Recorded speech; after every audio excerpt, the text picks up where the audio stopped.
हरिओम, मी कोमल। आज आपण बघणार आहोत पोटामध्ये गॅस, अपचन यांसारख्या समस्या असतील तर त्यासाठी काही उपयुक्त योगासने। चला तर मग बघूया। त्यासाठी सर्वात प्रथम बैठक स्थितीमध्ये यायचं आहे। बैठक स्थितीमधून पाठीवर झोपायचं आहे।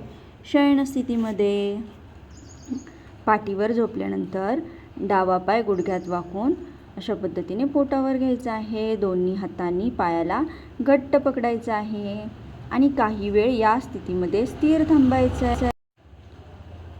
यामुळे पोटावर दाब येतो आणि पोटात साठलेले जे अतिरिक्त गॅसेस आहे ते बाहेर टाकण्यासाठी मदत होते। आता आपण दुसऱ्या पायाने करणार आहोत। उजवा पाय वरती उचलायचा आहे आणि गुडघ्यात वाकून पोटावर, डावा पाय गुडघ्यात सरळ ठेवायचा आहे आणि अशा पद्धतीने काही वेळ या स्थितीमध्ये स्थिर थांबायचं आहे।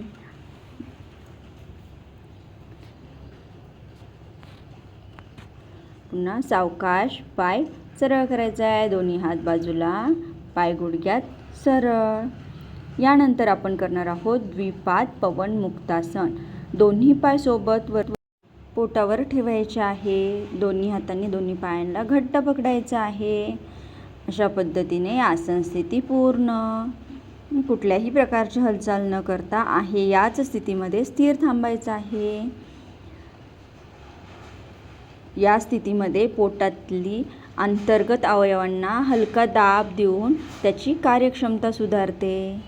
आसन सोडताना दोन्ही पाय गुडघ्यात सरळ, दोन्ही हात बाजूने शरीराजवळ। पुन्हा एकदा दोन्ही पाय सोबत वरती उचलायचे आहेत पोटावर। दोन्ही हातांनी दोन्ही पायांना घट्ट पकडायचं आहे आणि पुन्हा काही वेळासाठी या स्थितीमध्ये स्थिर थांबायचं आहे।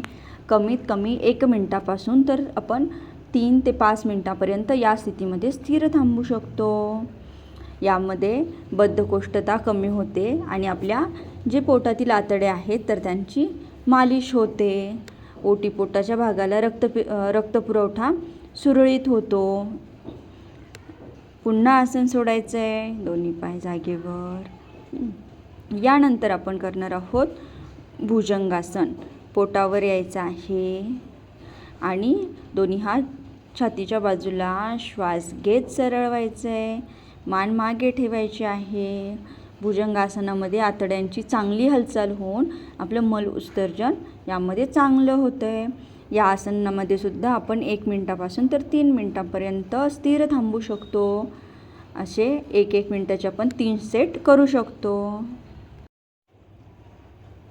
धन्यवाद। व्हिडिओ आवडला असेल तर लाईक, शेअर आणि सबस्क्राईब करा। भेटूया अशाच अजून व्हिडिओमध्ये। धन्यवाद।